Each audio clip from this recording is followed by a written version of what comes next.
All right, good evening, everyone, and welcome to the Center for Studies in Religion and Society's Thursday public lecture.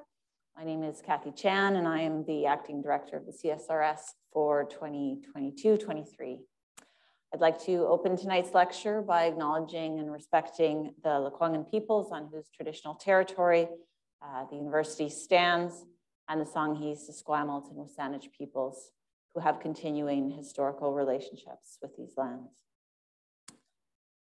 Today is our final public lecture for the fall term, and I am very pleased to introduce as our final lecturer, Dr. Justine Semmens. Dr. Semmens is a sessional lecturer in the history department at the University of Victoria and one of our valued associate fellows with a long history at the CSRS. Dr. Semmens researches the social and cultural history of Europe, including the ways that canon and Roman family law evolved in the court of Ancien Régime France. So please join me in welcoming her today to talk about sex crimes and the French courts from 1500 to 1700. Welcome. Thank you.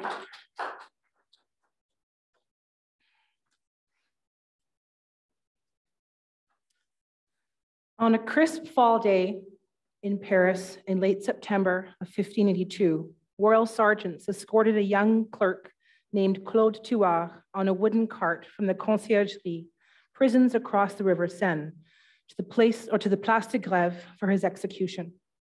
Earlier that day, the Parlement of Paris, which was the highest court of appeal in France, had confirmed the death sentence for Claude's crime of seducing and secretly marrying Arthuze Bailly, who was the daughter of an extremely wealthy and powerful royal official. The secret marriage and Arthuze's subsequent pregnancy had foiled her father's plans to marry her to another or to a rich and powerful man. As Claude mounted the steps of the scaffold that day, people yelled and jeered the constables and other officials who were on hand to carry out the Parlement's sentence. The hangman fixed the noose around Claude's neck, and the priest prepared him for death. And suddenly, a group of Claude's friends emerged from the crowd and yelled, "To the rescue!" And brandishing pistols and daggers and swords, they rushed the scaffold. And in the ensuing fracas, they managed to cut Claude loose and helped him to escape. In the sort of mob excitement that occurred, at least 2 royal sergeants died. And according to one witness who was there, who was a parliamentary lawyer, he complained that such was the voice of the people which drove the ignorant, simple fools to sedition and to rescue a criminal. But while he dismissed the crowd as ignorant and simple, the truth, he concluded, was that this judgment was iniquitous and found so by all sensible men. Reflecting on the exciting events later that day in his journal, this lawyer concluded that both these sensible men and the ignorant and simple crowd understood that what Claude Thouars and Arthuze Bailly had was, and I quote, "a true and legitimate marriage contracted between them." This was a true marriage, the lawyer insisted, because joined by honest affection, each of them maintained that they were married by mutual consent. This position, which was common knowledge to both the rabble and the legally trained parlementaires, was supported by 400 years of canon law. So a promise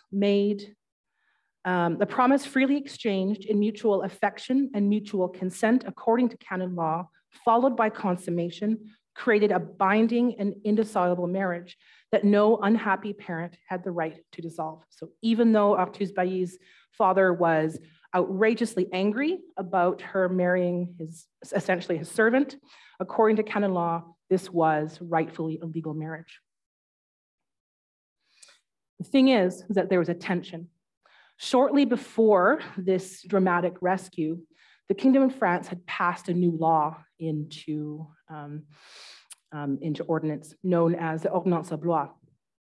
And this law described any marriage that was constituted between a man and a woman that where the man and the woman, or either of them, were under the age of 25, and if this marriage was contracted without the permission of one of the parents, then this was considered rapte by seduction, or rapte de séduction, which was essentially construed as statutory rape. And so according to this law, any man that tried to marry a girl without her father's consent, essentially, was guilty of statutory rape, and this was considered a capital crime. So execution was the punishment. So historians have traditionally understood this new law, which seemed to overturn this 400 years of canon law, where two consenting adults or young people, so I guess really what's at stake is if they're adults, but two consenting people could, through mutual affection and mutual understanding, could form a marriage simply through making a promise to say, I promise to marry you, and then subsequently to have intercourse. And that from there is a canonical marriage that cannot be dissolved. And so this new law was meant to interrupt that. And so historians have argued that this law was set in place as part of what historians describe as the family state compact. So essentially, this family state compact was a relationship between legislators, so sort of elite lawmakers, and then the elite families of France who wanted to have control over who their children married in order to sort of build their dynastic goals, much like the father of Arthus Bailly. And so according to this model, historians have argued that the canon law no longer applied in France after this point, or at least the canon law of marriage. There is an argument that the Parlement was often dissolving marriages using this law. So this was meant to be a tool to contradict this canon law, which was seen as too permissive. And this is often described as sort of a first step in the long process of the secularization of marriage. Along with that, there is also a corollary thesis that historians have developed sort of from this notion of the family state compact, that the way that the courts in general and legislative changes that attended to this compact, that the way that they sort of emerged in the 16th century was to instill a very strict moral reformation and through legal reform that was explicitly targeted at women, so at women's sexual behavior, particularly in terms of the crime of adultery, for example. And so there is an understanding that judges vigorously and severely punished women for sexual misconduct, and that men did not always experience the same repercussions for sexual misconduct that women did, again, particularly in the case of adultery. And there's also, as a part of this, there's this idea that these marriages, which are known as clandestine marriages, so marriages where a girl and a boy run away together without dad's consent, that these were being dissolved by the Parlement and using this new law as an instrument.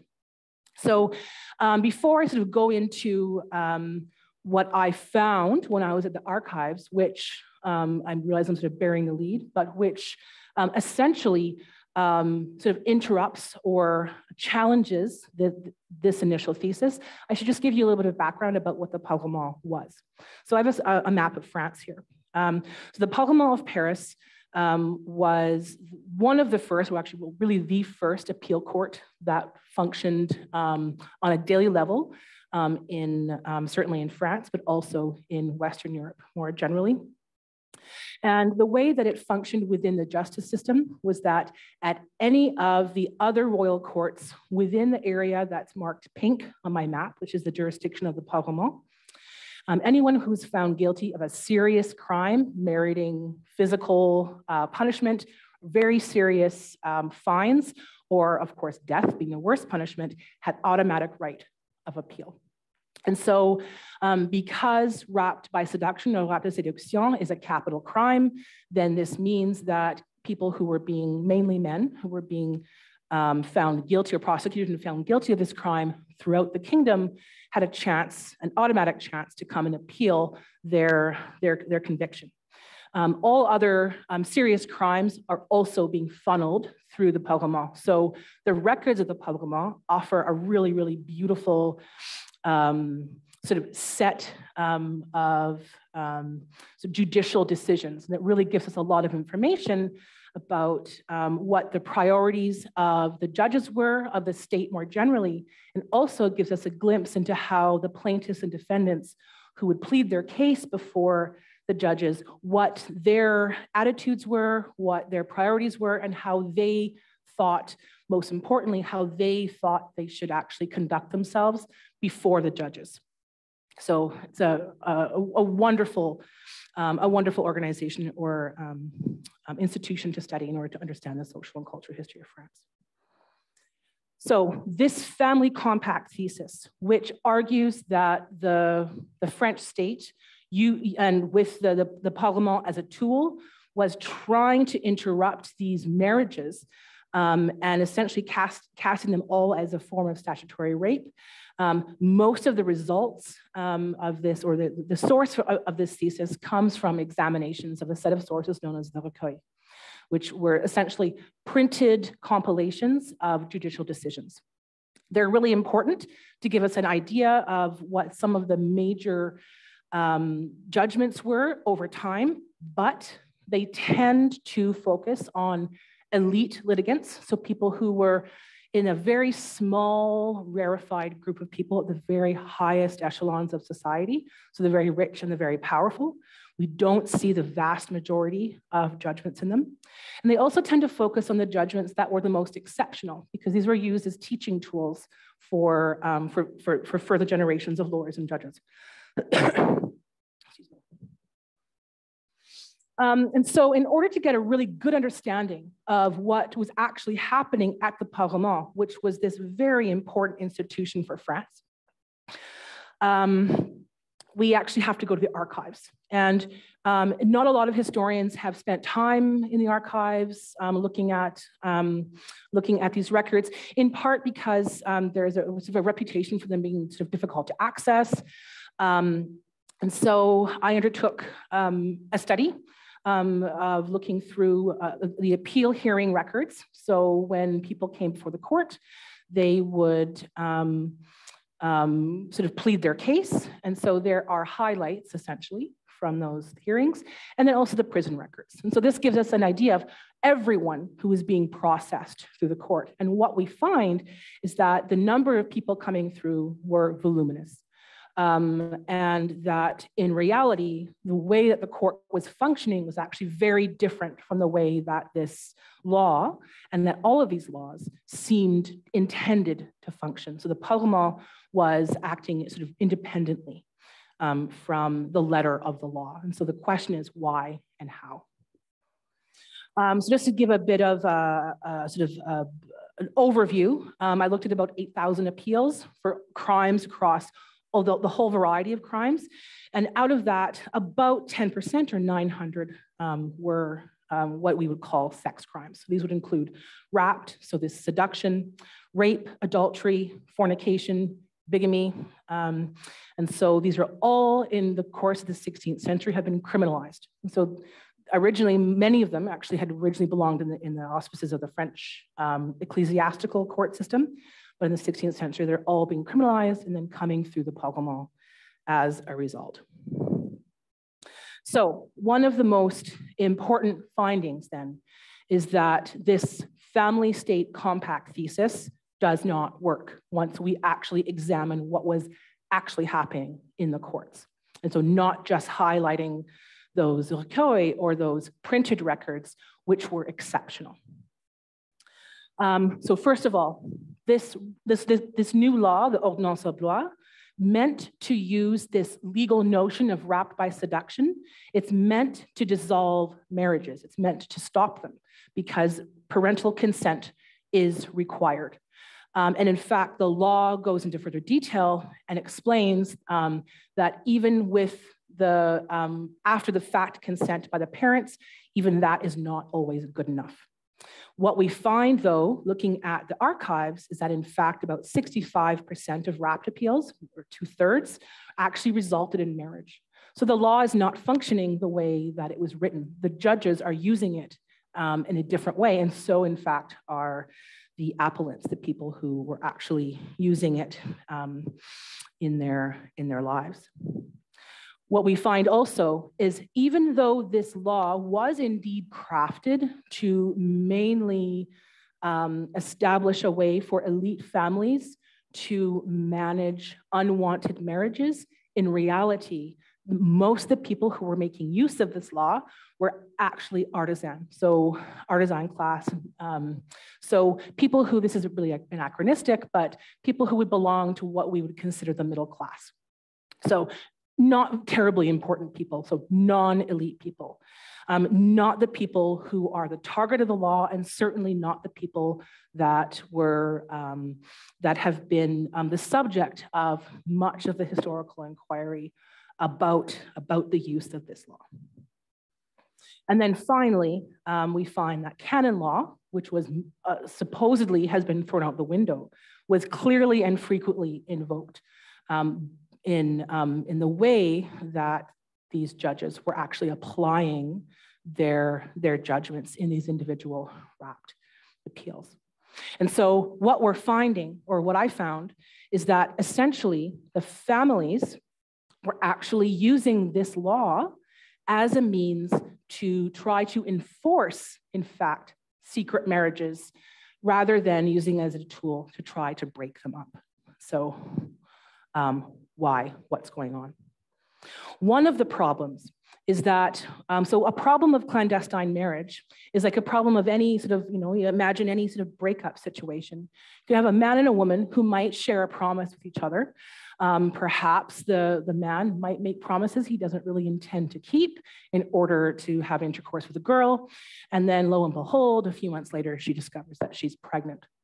And so this is a society where a woman cannot function as a single mother. It's economically and socially impossible. Now, what had been happening is that in the church courts, the church had becoming more and more conservative about the way that it wanted to apply its own ecclesiastical law. And so families were finding that the church was less willing to recognize clandestine or these secret marriages as legitimate. Over time, people started moving to the royal court, to the criminal court, to use this law, this law wrapped by seduction, to actually have their marriages confirmed. So, so that the promise that was given in the heat of the moment is going to be enforced by the criminal courts. If I say that this initial family-state compact wasn't functioning, what do we have in its place? And so I would argue that there was a different family-state compact.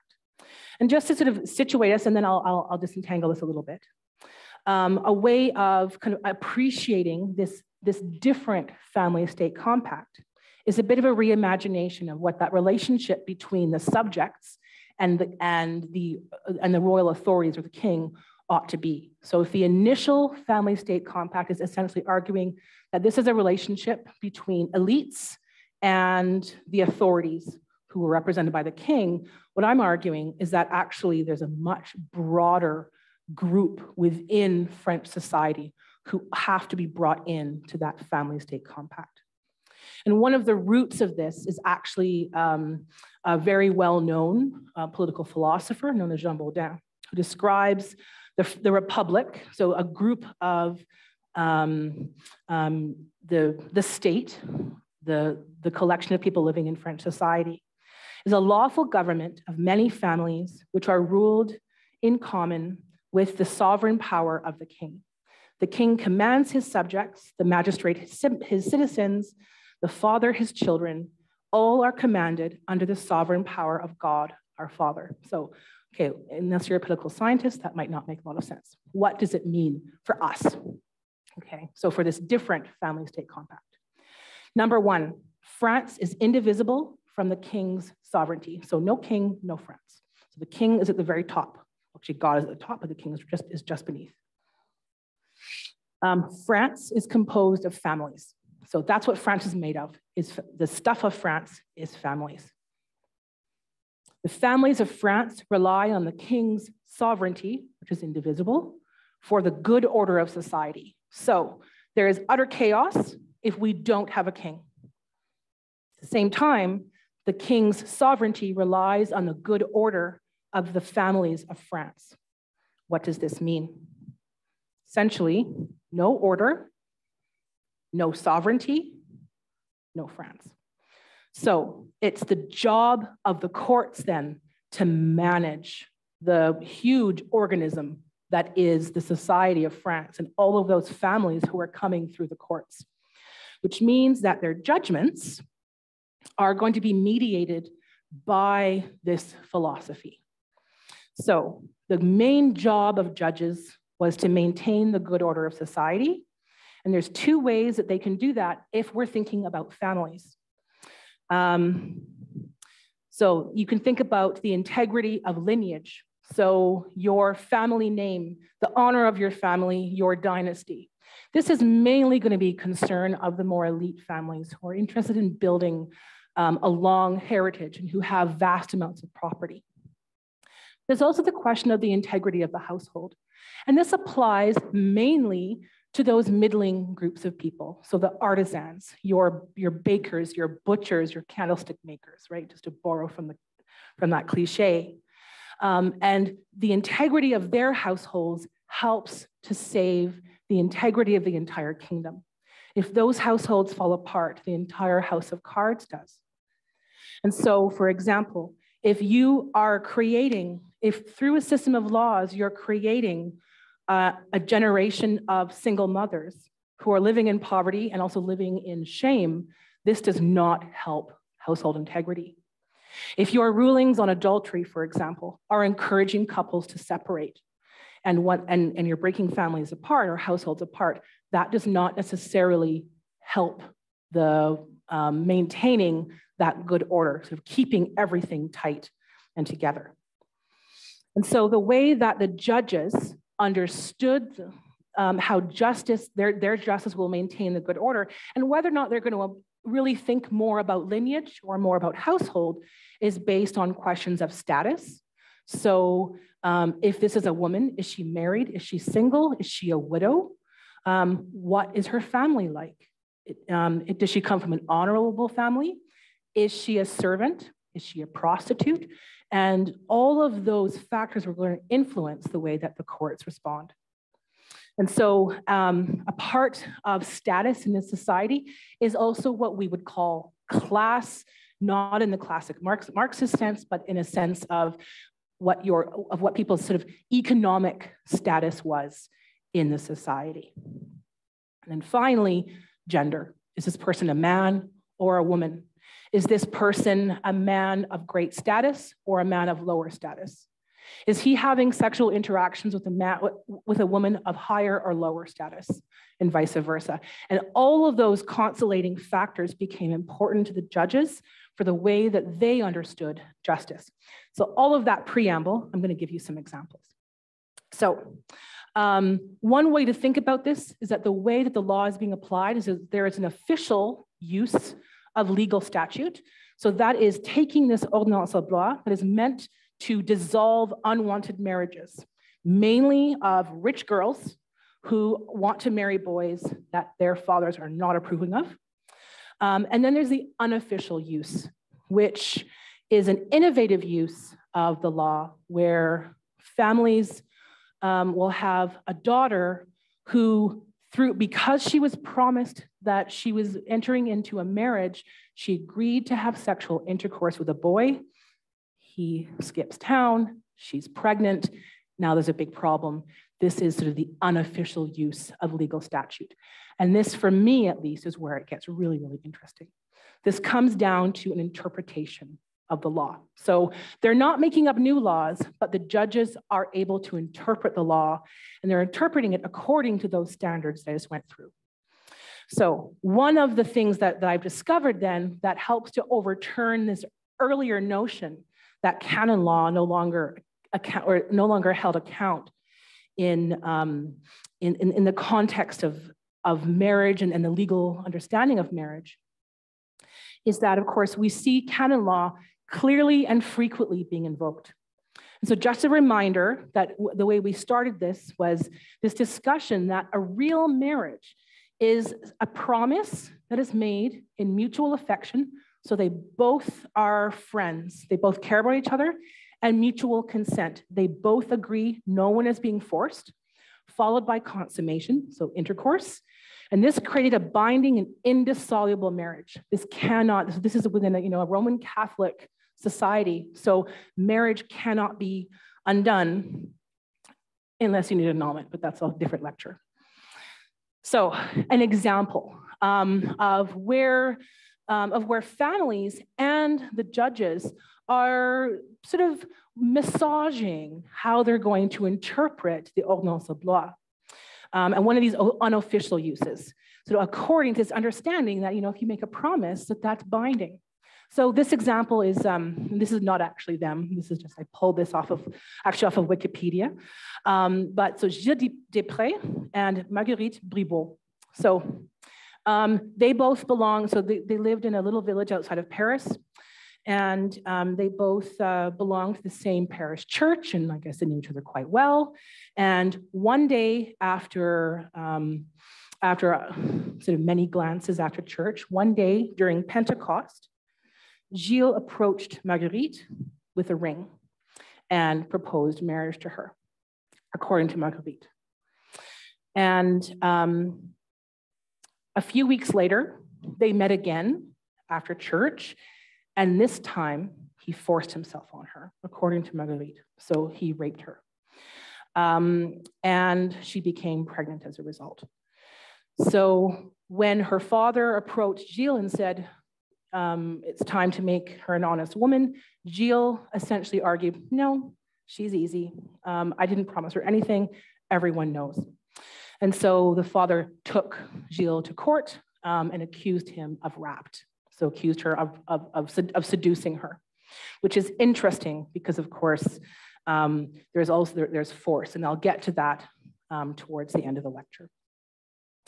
So in the end, rather than using this law to dissolve any promise, so according to the letter of the law, the judges should have said, yep, Gilles' right. He never asked for permission from her father. So therefore, it was just fornication. Sorry, Marguerite. Instead, the court gave him a choice. You can marry her or we'll hang you. So they got married.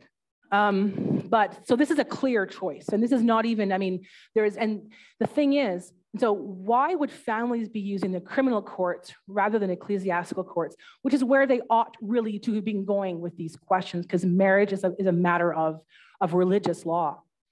It's because a criminal court has teeth that the ecclesiastical court does not have. The ecclesiastical court cannot threaten to kill you. And so there is an ability to force this promise to come into fruition. And in fact, Gilles was not permitted to leave the prison until he married Marguerite in the prison chapel. So this is really, they're serious about it. Another way that canon law is clearly and frequently being invoked. So the church courts had the option of saying, yes, this is a real marriage. The church courts could also say, well, we're not totally sure, but she's pregnant and she seems to have felt there was a promise, so you should probably do something honest. We're not going to force you to marry. And so the Parlement also used this similar method, but don't forget, they've got more teeth, so they can actually push it a little bit further. So we can first of all see a pattern in terms of the way that the Parlement was responding. That is exactly, they're literally pulling this from precedents from the ecclesiastical courts. I'm not going to make you read the French or the Latin to understand, but just showing you this parallel. So ecclesiastical courts could offer that the boy had to provide a dowry. Well, you're not going to marry her, someone has to. So you have to give her money for a dowry. The Parlement was also doing, and I'm using the Middle French spelling, for anyone who's wondering why I can't spell. A second part of that, so it's actually a tripartite sort of fine that church courts had for actually a very long time, had been charging young men. Also, you have to pay for the labor and delivery. It's expensive. So once again, the Parlement was also replicating this and sort of adding this into a lump sum payment that boys were going to have to owe.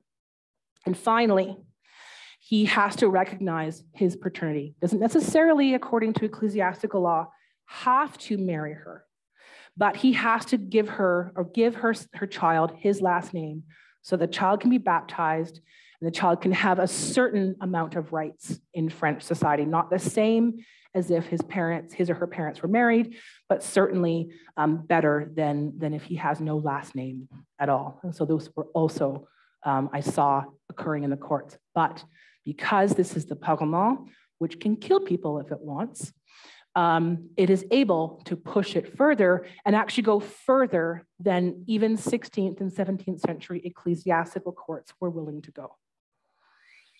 And so the way they did this was by using money. The ecclesiastical courts had a limit on what they could do as punishment if people refused to follow through suggestions or follow through rulings. The royal courts really had no limits. It could do whatever it wanted, especially at the level of the Parlement. And so there are a few examples I'm going to draw upon just to show you how it could use its power as a tool to give people the option of either following this formula from ecclesiastical law, which was actually meant to kind of force them to get married. So once again, they're taking this very pure understanding of what consent means or this agreement to marry. So one example is actually an elite couple. So not always just these middling people, these artisans, but sometimes very, very elite people. So in 1650, Louis de la Gautrerie, Sieur de Cauchy, so just you know he's elite, promised to marry Mademoiselle Marguerite Cosette. So they exchanged their promise, she agreed to have sex with him, and then she found herself pregnant. So her family went and accused Louis of rape. So he was found guilty at the lower court and then appealed the decision. The court forced him or argued that he had to pay her what is in our current dollar system, $80,000 in dowry in order to compensate her for her lost virginity and her pregnancy. It's a lot of money, even for an elite family. And so initially, absolutely horrified that a family of her status would be treated this way, his mother, Louis's mother, actually refused to pay the fine. And so Louis actually languished in the prisons of the Conciergerie, and this is actually a picture it's actually now a museum. And this is actually a Revolutionary era cell, but this gives you an idea of what it would be like to, so imagine spending 8 months there. And so he was given the option of either marrying Marguerite or paying up this $80,000. So in the end, he married her, and he was once again not permitted to leave until he married her in the prison chapel. So this is this really pure understanding of what the canon law of marriage is, more pure than even church courts were willing to understand in the 16th century, the 17th century. What's interesting is that the judges had a good understanding of what that threshold was. What was enough to push people over? So for a minor member of the nobility or the aristocracy, $80,000 was that magic number. But for more humble families, such as the family of Jean Vaughanot, who was just a laborer, 36, the amount that is in our dollars today, $36 was enough. And so the court charged him $36 for ravishing Marie Chemin and kept him in prison until he made the decision to either pay her or marry her. And so he married her. And actually, just for interest's sake, this is restored in 1777, or 1770 rather, but this is actually what the chapel, this is the chapel in the Conciergerie. So this is the prison chapel. And this is sort of happening over the course of almost a century, where the Parlement is responding in this way. And so it is consistently not using the law in the way that we expect it to. And this actually has an impact, not only, of course, on the way that marriages are being formed or being understood at this very sort of, rarefied sort of criminal point of view. Of course, most people aren't having to go to court to have marriages, in order to have marriages considered legitimate, but for this very small number of really contentious couples, they're using the Parlement as a tool. And just as an aside, at a conference actually just a few weeks ago, a colleague of mine who was looking at church records in the 17th and 18th century actually has discovered that indeed the church courts were consistently refusing to recognize marriages. And so the Parlement was actually responding to a real need, which is, well, for me, very fascinating. So the Parlement is not following the law the way it was initially intended. And so over the course of the next 75 years, the king had to remind the Parlement actually 4 times that this is what the ordonnance is meant to do, and they just kept ignoring it because they had this understanding that if they were to apply the law as it was written, it would actually cause disorder. It would break families apart. It would create single mothers, and would therefore, it would disturb the good order of society.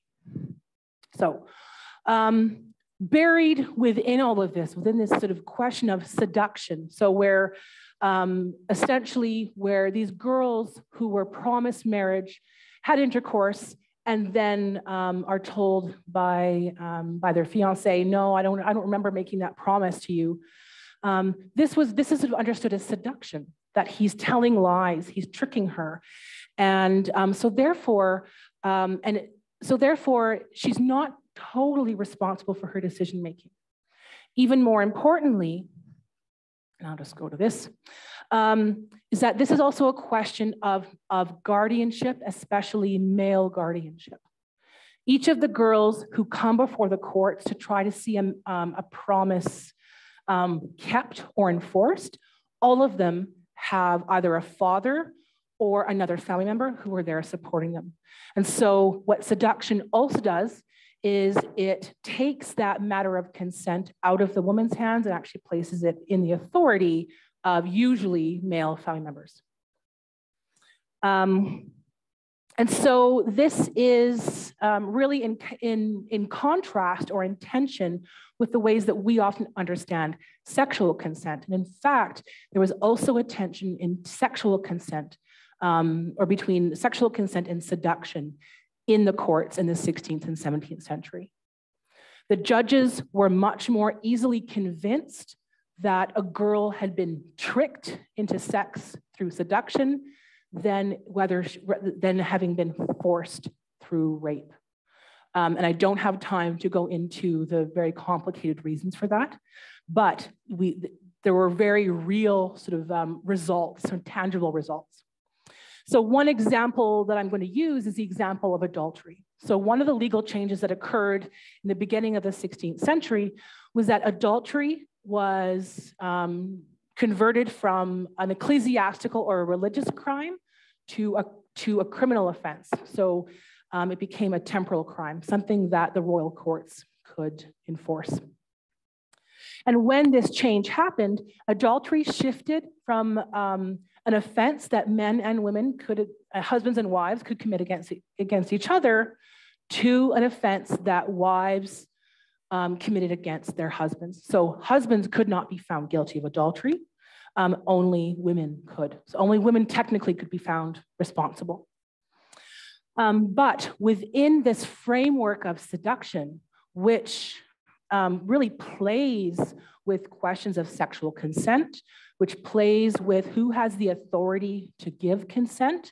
Is it a male guardian?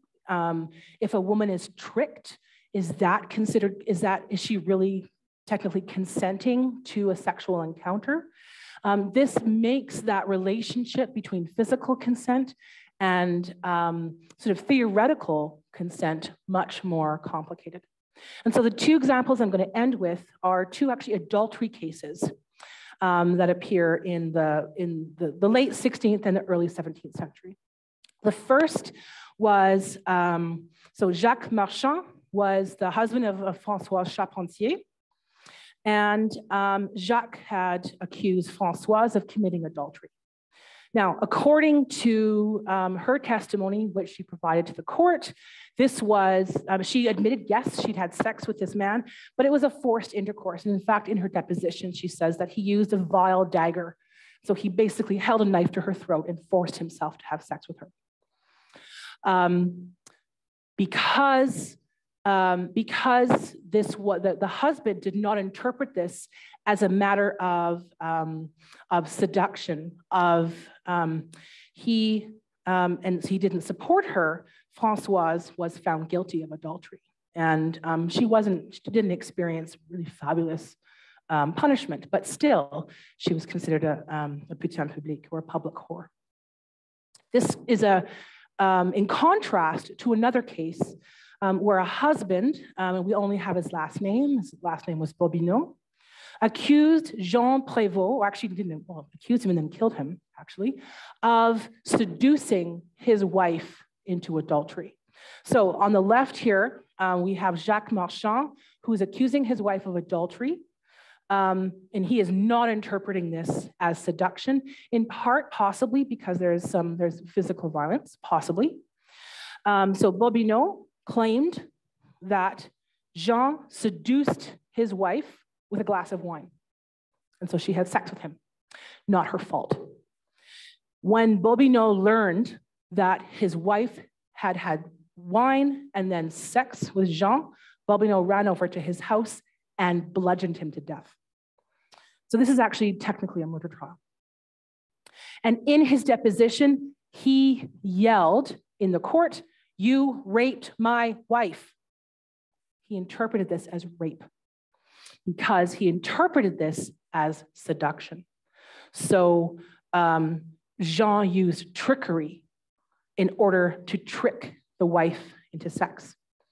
So, and Bobineau was actually pardoned in the end for the murder. And so there's this sort of really, really complicated relationship here. So what are some of the conclusions? Well, first, consent was legally and socially complex. I wish I had time to go more into detail. Patriarchy was not monolithic. So it ebbs and it flows, and it impacts men and women in different ways. And misogyny, which was, of course, pervasive in this society, played a complex role in men's lives as well as women's lives. So it did not just impact women, but also impacted men. And I think that's it. So thank you.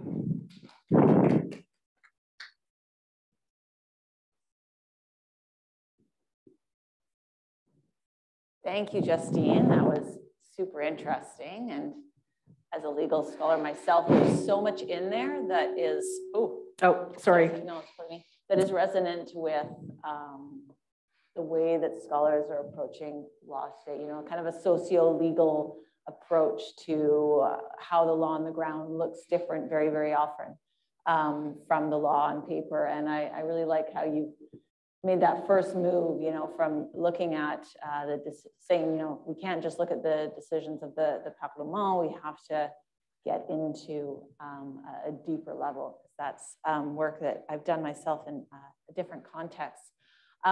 We have the opportunity to ask questions in the room and also on Zoom. I thought I would just start out while people are warming up by asking, have you done any kind of comparative work on this when you were talking about this concept of kind of the king and the sovereignty, the king's sovereignty and families? It was making me think of ideas in English law around that time of the parens patriae jurisdiction, but that it might be a little bit of a different spin. So have you thought about it at all, kind of across Europe anyway during this period? Yeah, so there are similar laws were being passed throughout Europe. France is kind of the example, but other states use.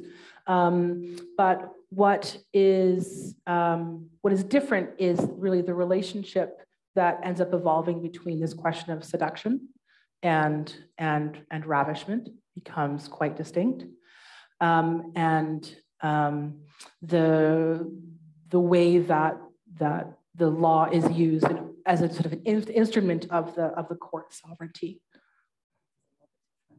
Very good. All right, we've got a question in the room. Well, of course, I'm very familiar with Justine's work already and a big fan and waiting for the book, which I hope is coming out soon after Justine stops teaching so much. But I just wanted to ask something a little peripheral to this, although really about the jurisdiction of Parliament, and how something that interests me in the context of early modern English history is how often local jurisdictions, local tribunals tended to be more harsh towards defendants than you would get at the you would get at a remove. And so do you see that very often in your work, that people tend to be judged more leniently when they're known in the abstract, rather, or if it's the opposite? I know there's a lot of other things going on in terms of discretion, but could you speak to the idea of being local versus central? Yeah, thank you, Andrea. That's a really great question. One of the ways that the justice system operated at this time is that the system of royal courts that existed had less leeway to interpret the law than the Parlement, which has arbitrary power. And so at the local level, there's a few things happening. So first of all, there are judges who may not have been as well trained in the law as the parlementaires, who are elite academics. Most of them have doctorates, at least in the 16th century, in both in Roman and canon law. So they really know their stuff. Secondly, because the local courts don't have that arbitrary power, they have to interpret the law in a slightly more sort of exact way. So, and what I mean by that is that there are sentencing instructions that they're able to give. They're not able to be as lenient actually as the Parlement in the end actually can be. So if someone is found guilty of a capital offense at a lower court, those judges more or less have to recommend execution. They do that knowing very well that that person is going to go to the Parlement, and they know very well that the Parlement is probably going to be more lenient. So that's sort of to answer that question. The Parlement is often, not always, but often responding with more leniency. I think sometimes the frustration of royal courts, but certainly there isn't. And I'm not so sure if it's hard to tell from where I'm looking, because I really only have access to the parliamentary records. Unfortunately, so many of the records from the local courts have not survived. But there is a real concern from the judges at the parliamentary level to demonstrate both justice, so being harsh when they need to, but also mercy. And so it helps to legitimate the court. So that was a very long-winded answer. Hi, Justine. I have a question. When you were giving all of the examples of, pay this or marry them, pay this or marry them, which was super fascinating, especially the difference in prices. It ended up always with, so he married her. You said every story ended up with, and so he married her. Mm-hmm. So were there any evidences of people actually paying the fine? And what would that have actually looked like? I don't know if you know this, but for that woman, like I can imagine, okay, and he married her, I know the outcome of that and what that would be for kind of the family structure. Mm-hmm. But so were there people that actually paid the fine? And then what would that have actually looked like for that young woman and her family? Yeah, so first of all, most of the artisanal families, the families in that middle income, I guess, to use a really modern term, most of those families, I think about 75% of the time, the boy chooses to marry, in part because the fine is significant enough that he doesn't want to go there. What's happening to those girls? Probably not really good news. We don't see anyone who doesn't have some kind of representative. And those girls, they never really even make it to the Parlement because they're not able to access justice in the same way because they don't have family to support them. And so those women are, depending on their community, we don't really know. We can sort of make a guess at what their life would be like, maybe more like a Cosette, right, from Les Mis. And then in terms of those people who just paid the fine, those are mainly actually the very elite people, where there is, and I think there is probably a bit of discussion happening off the side of the judge's desk with the families about what the father actually wants to happen. So does he want the girl to marry the boy? And if she's pregnant, the answer is usually yes. If she's not pregnant, then maybe there's a better match waiting for her. And so as long as that dowry that the boy is being forced to pay is enough to not only compensate whatever the loss, like whatever her value was on the job market. Well, I guess the bridal job market was before she had sex. Now that she's no longer a virgin and actually has a baby, potentially, they'll deal with the baby if they have to, but she's no longer a virgin. Then the judges were adding to sort of sweetening the pot, adding extra money to the value of that fine so that when she's put back out on the job, I keep saying job market, it really was her job market, the marriage market, then she's more attractive because her dowry is worth more. So there's more capital that her future husband can have access to for his own financial well-being. I wanted to ask you a further question about about what I would call statutory purpose. Mm-hmm. This question of like the official and the unofficial use of the law and the king, trying to correct what's going on. In modern day, we'd call that, constitutional dialogue. And, the judges say one thing, the legislature doesn't like it. So they kind of do a correct sometimes within the statute.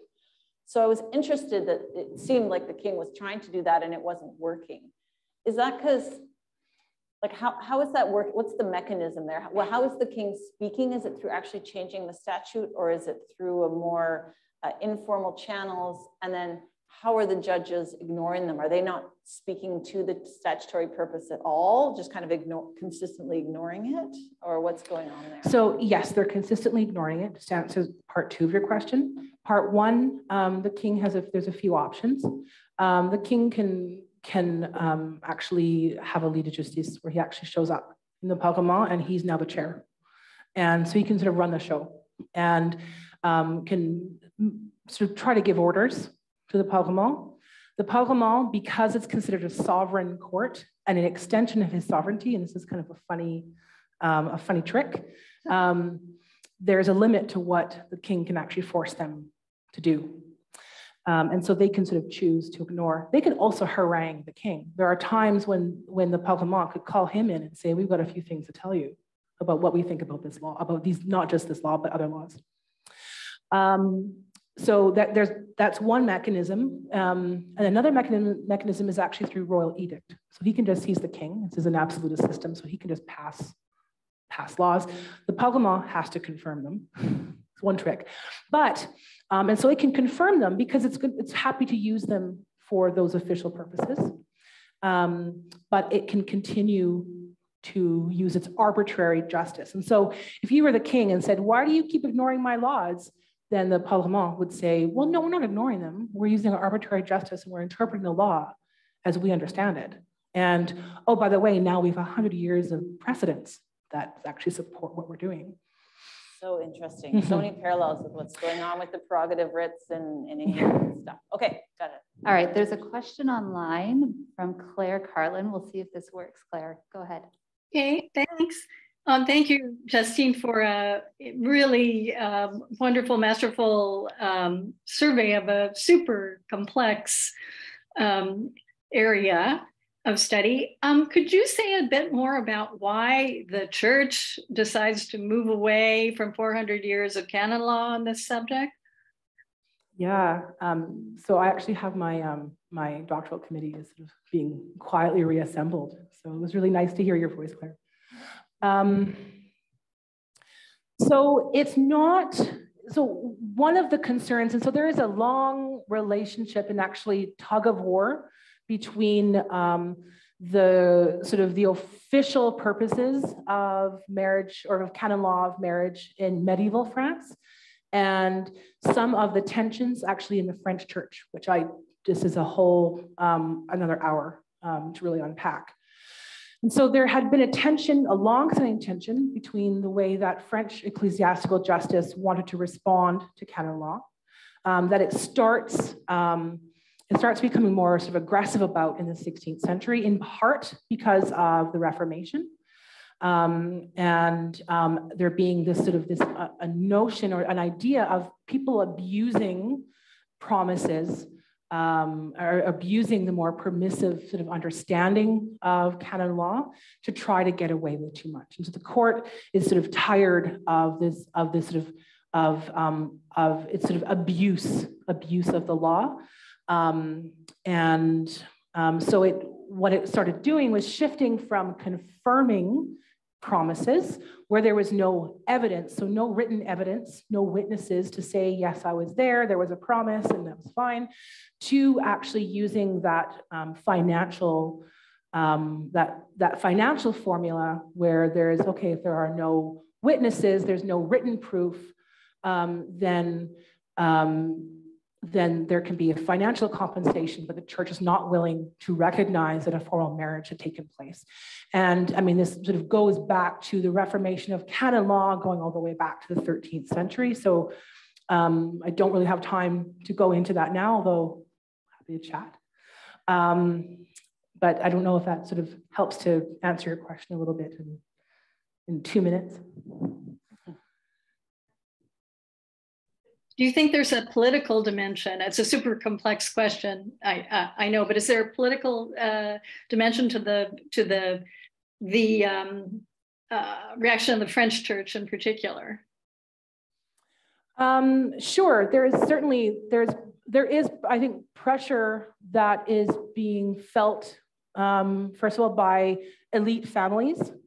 This is also within the context of the of Tridentine Reform or the Council of Trent. And the French authorities were really quite unwilling to recognize what were slightly more permissive understandings of those secret promises than the French ecclesiastical authorities were willing to recognize. So there is both a sort of an ultramontane tension, but then also there is a legitimate desire amongst elite families going all the way up to the crown to try to rein in this problem of clandestine marriage. Thank you. Well, I think that about takes us to our time, but let's all thank Justine for what was really a very interesting, stimulating talk. Just a quick note before we wrap up that this is our last lecture, as I said, for this term. We're going to break for exams and then the holiday season, but we will be back on January the 12th with Associate Fellow Jim Cohn, who is going to be talking about Faustian bargains. That I think will just be online only, as may be our second lecture next term, and then we'll be back in this format after that. So thanks very much for being here, and we hope to see you then. Thanks again.